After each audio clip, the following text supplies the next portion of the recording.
Iran এবং আমেরিকার মধ্যে অঘোষিতভাবে যুদ্ধবিরতি চললেও ইরান বলছে হরমুজ প্রণালীতে ইরানের অবস্থানে কোনো পরিবর্তন আসেনি। তার মানে হরমুজ প্রণালী যে বন্ধ আছে বন্ধই থাকবে, আমেরিকার জন্য খুলবে না এবং ইরানের মতো করে চলতে হবে, এর বাইরে কোনো কথা নেই। অর্থাৎ হরমুজ প্রণালী যুদ্ধের আগে যে অবস্থায় ছিল সেই অবস্থায় আর যাবে না। এপাশে বিভিন্নভাবে আমেরিকার পক্ষ থেকে যে দাবি করা হচ্ছে যে আমেরিকা ইরানের সাথে যুদ্ধবিরতি শান্তি আলোচনা চালাচ্ছে, ইরানের পক্ষ থেকে পরিষ্কার করে বলা হচ্ছে এই ধরনের কোনো উদ্যোগের সাথে ইরান নেই। শুধু তাই না, ইরান বলেছে যে নতুন কোনো রকমের যদি হামলা হয় তাহলে তার পরিণতি হবে ভয়াবহ। এদিকে মার্কিন প্রশাসন, বিশেষ করে মার্কিন যুদ্ধ মন্ত্রণালয় পেন্টাগন, ইরানের সাথে যুদ্ধে হতাহত মার্কিন সেনাদের কথা যা বলছিল আজকে তার চেয়ে অনেক বেশি বলতে বাধ্য হয়েছে। সিএনএন এই খবর দিচ্ছে, নতুন আহত সেনার সংখ্যা বলছে 624 জন। এর আগে 400 সামথিং দেখানো হচ্ছিল, আজকে হঠাৎ করে 624 বেড়ে গেছে। সিএনএন প্রশ্ন তুলেছে হঠাৎ করে কিভাবে বাড়লো এবং এখনও প্রকৃতপক্ষে হতাহতের সংখ্যা গোপন করা হচ্ছে কিনা সেই সন্দেহ কিন্তু জোরালো। এপাশে তুরস্কের জন্য একটা বিপর্যয়ের দিন ছিল গতকাল। সৌদি আরব থেকে তুর্কি নির্মিত বাইরাক্তার আকিঞ্চি ড্রোন ইয়েমেনে গোয়েন্দা বৃত্তির জন্য পাঠানো হয়েছিল। ইয়েমেনিরা একেবারে সাধারণভাবে সেই ড্রোন ভূপাতিত করেছে, যে ড্রোনের দাম 25 থেকে 30 মিলিয়ন ডলার, অনেক অনেক টাকা দাম। এরপরে আরও দুটি ঘটনা আছে, দুটি জাহাজ ডুবির ঘটনা আছে তুরস্কের। গতকাল তুরস্ক একের পর এক বিপর্যয়ের মুখে পড়েছে। এবার সে কাস্পিয়ান সাগরে ইরানের যে বাণিজ্যিক জাহাজে ইউক্রেন ক্ষেপণাস্ত্র হামলা চালিয়েছে, সে ব্যাপারে ইরানের পক্ষ থেকে তো কড়া প্রতিবাদ জানানো হয়েছেই। কাস্পিয়ান সাগর তীরবর্তী তুর্কমেনিস্তান, তাদের পক্ষ থেকে প্রতিবাদ জানিয়ে বলা হয়েছে কাস্পিয়ান সাগর শান্তি, সম্প্রীতি আর ভ্রাতৃপ্রতিম প্রতিবেশী দেশের এই সাগর, এখানে এই ধরনের হামলা গ্রহণযোগ্য না। তো সুপ্রিয় দর্শক, এই যে বেশ কয়েকটি বিষয় বললাম, এই বিষয়গুলো নিয়ে ছোট ছোট করে আলোচনা করব। আপনারা আশা করি শেষ পর্যন্ত সঙ্গে থাকবেন। আর যদি ভিডিও ভালো লাগে তাহলে লাইক, কমেন্ট, শেয়ার করবেন এবং চ্যানেলটি সাবস্ক্রাইব করে সাথেই থাকবেন। দর্শক, চলুন বিস্তারিত আলোচনা করি। সর্বপ্রথম বলি, ইরানের পক্ষ থেকে একদম পরিষ্কার করে বলা হয়েছে যে বিভিন্ন সূত্র থেকে বা আমেরিকার পক্ষ থেকে বিভিন্ন কায়দায় ইনিয়ে বিনিয়ে যে দাবি করা হচ্ছে যে ইরানের সাথে আমেরিকার শান্তি আলোচনা চলছে, যুদ্ধবিরতির আলোচনা চলছে, প্রকৃতপক্ষে এই ধরনের কোনো আলোচনায় ইরান যুক্ত হয়নি, ইরান নেই, ইরান এই ধরনের কোনো আলোচনা করছে না। ইরানের পররাষ্ট্র মন্ত্রণালয়ের মুখপাত্র ইসমাইল বাকাই এই ঘোষণা দিয়েছেন। অর্থাৎ ইরান সরকারের পক্ষ থেকে একেবারে পরিষ্কার করে বলা হলো যে এই ধরনের আলোচনায় নেই। যুদ্ধ অঘোষিতভাবে আমেরিকা বন্ধ করেছে।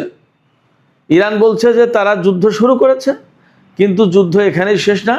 যুদ্ধ কবে, কখন, কিভাবে শেষ হবে সেটা সিদ্ধান্ত নেবে ইরান। অর্থাৎ ইরান তার মতো করে একটা পর্যায়ে গিয়ে শেষ করবে যুদ্ধ। কারণ ইরানের মনে অনেক দুঃখ, ব্যথা, বেদনা, ক্ষোভ, অনেক কিছু আছে। ইরান অনেক কিছু হারিয়েছে, তাদের সর্বোচ্চ নেতা থেকে শুরু করে বহু বেসামরিক নাগরিককে হারিয়েছে যাদের কোনো অপরাধ ছিল না এই যুদ্ধের ব্যাপারে। অতএব ইরান কবে, কখন, কিভাবে প্রতিশোধ নেবে আর কবে, কখন, কিভাবে যুদ্ধ শেষ করবে সেই সিদ্ধান্ত ইরানের পক্ষ থেকে আসবে। ইরান আরও বলেছে যে যখনই তেলের দাম বেড়ে যায় তখনই ডোনাল্ড ট্রাম্প তাড়াতাড়ি আলোচনায় বসার ব্যবস্থা করে। আমরা তার এই চালাকি, তার এই কৌশল আমরা বুঝি, এই সমস্ত আলোচনা এখন আর হবে না। পাশাপাশি ইরানের সামরিক বাহিনী একদম সুস্পষ্ট করে বলেছে যে আমেরিকা যুদ্ধ বন্ধ করেছে, ফাইন, কিন্তু নতুন করে যদি ইরানের উপরে হামলা চালায় তাহলে তার পরিণতি হবে ভয়াবহ এবং ইরান যে কোনো পরিস্থিতি মোকাবেলার জন্য কিন্তু প্রস্তুত রয়েছে। এই কথা কেন বলছে ইরানের পক্ষ থেকে? এই কথা ইরানের পক্ষ থেকে সামরিক বাহিনী বলছে এই কারণে যে বিভিন্ন জায়গায় খবর আসছে, এমনকি ইসরায়েলের গণমাধ্যমে, যে ইসরায়েলের প্রধানমন্ত্রী বেনিয়ামিন নেতানিয়াহু আগামীকাল মঙ্গলবার 28 জুলাই আমেরিকা সফরে যাবেন এবং আমেরিকায় যাওয়ার পরে প্রেসিডেন্ট ডোনাল্ড ট্রাম্পের সাথে মিটিং করবেন। সেই মিটিংয়ে হয়তো এমন সিদ্ধান্ত হওয়ার সম্ভাবনা আছে যে আমেরিকা ইসরায়েল দুই দেশ মিলে ইরানের বিরুদ্ধে নতুন করে যুদ্ধ শুরু করতে পারে এবং ওই যে বড় হামলা চালাবে বলে আমেরিকা প্রস্তুতি নিয়েছে, সেই হামলার কথা বলা হচ্ছে যে হামলা আবার হতেও পারে ইরানের বিরুদ্ধে। এই জায়গায় ইরানের সামরিক বাহিনী পরিষ্কার করে বলেছে যে আমেরিকা যদি নতুন করে ইরানের বিরুদ্ধে কোনো রকমের হামলা চালায় তাহলে তার পরিণত হবে ভয়াবহ। এদিকে মার্কিন প্রেসিডেন্ট ডোনাল্ড ট্রাম্প বলেছেন যে আমেরিকার হাতে অস্ত্র ব্যাপকভাবে কমে গেছে, ক্ষেপণাস্ত্র কমে গেছে বলে যে সমস্ত কথাবার্তা বলা হচ্ছে, রিপোর্ট বেরিয়েছে, এগুলো ঠিক না, ভুল। আমাদের হাতে প্রচুর পরিমাণে এবং যথেষ্ট পরিমাণে অস্ত্র সমস্ত সব কিছু আছে। তিনি এই রকম দাবি করেছেন যে আমেরিকার হাতে যে পরিমাণ অস্ত্র, গোলাবারুদ এবং ক্ষেপণাস্ত্র আছে পৃথিবীর কোনো দেশের কাছে তা নেই। অথচ খুবই বাস্তব কথা হচ্ছে যে ভারত মহাসাগর থেকে মার্কিন যুদ্ধ জাহাজ ক্ষেপণাস্ত্র ছুটতে পারছে না, তাদের হাতে ক্ষেপণাস্ত্র নেই। শুধু তাই না, কুয়েতের আকাশে ইরানের ড্রোন দীর্ঘক্ষণ উড়াউড়ি করেছে, সেই ড্রোনকে ভূপাতিত করতে পারেনি, ক্ষেপণাস্ত্র নেই। আরও একটা প্রমাণ, পারস্য উপসাগরের মার্কিন জাহাজের উপর দিয়ে ধারে কাছ দিয়ে ইরান ফ্যান্টম বিমান দিয়ে টহল দিয়েছে পারস্য উপসাগরে। সেই বিমানের দিকে আমেরিকা কোনো গুলি ছোড়েনি, কোনো ক্ষেপণাস্ত্র ছোড়েনি। অথচ কথাটা কিন্তু অন্যরকম ছিল। এবং অনেক জায়গায় রিপোর্ট বেরিয়েছে যে কাতারের আল উদেইদ ঘাঁটি এবং সংযুক্ত আরব আমিরাতের আল জাফরা ঘাঁটি খালি করে দিয়েছে, এখান থেকে বিমান এবং সেনাদেরকে সরিয়ে নিয়েছে আমেরিকা। শুধু তাই না, জর্ডানের কয়েকটা ঘাঁটি এরকমভাবে খালি করেছে বলে রিপোর্ট বেরিয়েছে। এখন মার্কিন প্রেসিডেন্ট ডোনাল্ড ট্রাম্প এই মুহূর্তে বলতেই পারেন, কারণ তিনি যেহেতু কমান্ডার ইন চিফ, তার দেশের ভাবমর্যাদা এবং সামরিক অবস্থান ধরে রাখার জন্য তিনি তো কত কথাই বলবেন। কিন্তু CNN বলছে ভিন্ন রিপোর্ট। আজকেই এখনই CNN-এর ওয়েবসাইটের লিড নিউজ হচ্ছে যে ট্রাম্প মুখে এই সমস্ত কথা বলছেন ঠিকই, কিন্তু তিনি যে কাজ করতে যাচ্ছেন সেই জায়গায়, অর্থাৎ প্রতিটি বাঁকে বাঁকে তার জন্য বিপদ আসছে। যুদ্ধ থেকে বেরিয়ে যাওয়ার কোনো কৌশল তার কাছে নেই। এটা আমার কথা না, এটা মার্কিন গণমাধ্যমের কথা। আর এই যে ক্ষেপণাস্ত্র কমে গেছে, অস্ত্র কমে গেছে, এটা আমি বলছি না, মার্কিন গণমাধ্যমে CNN, new York Times, Wall Street journal, এই সমস্ত বড় বড় বিখ্যাত পত্রিকা তারাই বলেছে। অতএব ডোনাল্ড ট্রাম্পের হাতে বা আমেরিকার হাতে কতটুকু অস্ত্র আছে আর কতটুকু নেই তাদের গণমাধ্যমের খুব ভালো করে জানার কথা। তাদের গণমাধ্যমে এই যুদ্ধের ব্যাপারে যে সমস্ত কথাবার্তা বলেছে তার অনেক কিছুই তো ঠিক। যেমন এই যে হতাহতের কথা, মার্কিন গণমাধ্যমে বহুদিন ধরে সন্দেহ প্রকাশ করে আসছে। তারা বলছে যে পেন্টাগন বা যুদ্ধমন্ত্রী পিট হেগসেথ যে বলছে এতজন সেনা নিহত হয়েছে আর এতজন আহত হয়েছে, কিন্তু প্রকৃত সংখ্যা, হতাহতের সংখ্যা এর চেয়ে আরও অনেক বেশি। এখন আজকে যে তারা নতুন করে আপডেট করলো হতাহতের সংখ্যা, তাতে বলেছে নিহত 18 জন আর আহত 624 জন। কিন্তু CNN এখানে বলছে যে এই সন্দেহ ব্যাপক জোরালো, যে এই সংখ্যা আরও বেশি হবে প্রকৃত সংখ্যা। এখন এখানে আমি আর একটা প্রশ্ন তুলে দিই, যখন 624 জন আহত তখন মাত্র কি 18 জন নিহত হয়? বহু গণমাধ্যমে এবং সামাজিক মাধ্যমে আমেরিকার এই হতাহত অর্থাৎ নিহত এবং আহত মার্কিন সেনা সংখ্যা কমিয়ে বলছে। এই ব্যাপারে তারা সন্দেহ প্রকাশ করেছে এবং তাদের সন্দেহ তো অমূলক নয় যে আজকে হঠাৎ করে এতজন বেড়ে গেল কী করে আহত সেনার সংখ্যা। অনেক তথ্য আছে, যে তথ্য আসলে আমেরিকা গোপন করছে। তাদের পরিস্থিতি আসলে যথেষ্ট নাজুক। এখন ইসরায়েলি প্রধানমন্ত্রী নেতানিয়াহু আমেরিকায় যাওয়ার পরে যদি ইরানের বিরুদ্ধে নতুন করে হামলা এবং বড় যুদ্ধ শুরু করার চিন্তা করতেই পারে, এবং এমন আশঙ্কা কিন্তু কম না। যদি করে তাহলে পরিস্থিতি আসলে খারাপ হবে। এবং আমি সবসময় বলছি, মধ্যপ্রাচ্যের যে পরিস্থিতি আমেরিকার, তাতে সম্ভবত তাদের আর এই সমস্ত ঘাঁটিতে টিকে থাকার অবস্থা নেই। এরপরেও যদি তারা নতুন করে যুদ্ধ শুরু করে তাহলে যথেষ্ট আশঙ্কা আছে আমেরিকার ঘাঁটিগুলোর আরও খারাপ অবস্থা এবং একদম মানে পতন বলতে যা বোঝায় তাই হওয়ার আশঙ্কা আছে। এটা আমার ব্যক্তিগত বিশ্লেষণে আসে। ইরান আরেকটি ঘোষণা দিয়েছে যে হরমুজ প্রণালীতে ইরানের যে অবস্থান ছিল তাই আছে, এতে পরিবর্তন হচ্ছে না।